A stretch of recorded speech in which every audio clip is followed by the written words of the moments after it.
আমি পিছে ঘুরে তাকায় দেখছি সওয়াল নাই, গর্তের থেকে মামা করে ডাকছে।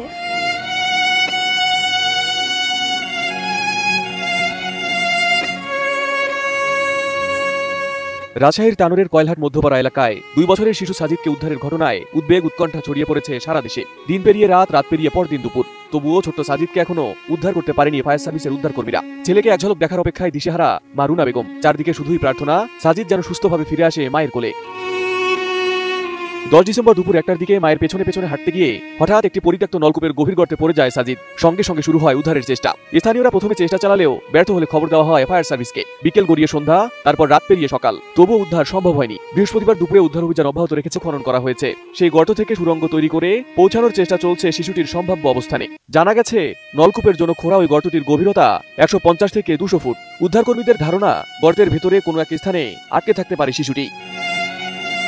এর আগে বুধবার দুপুর থেকে গভীর রাত পর্যন্ত কয়েক দফায় নলকূপের প্রায় 30 ফুট গভীরে ক্যামেরা নামানো হলেও উপর থেকে পড়া মাটি ও খড়ের কারণে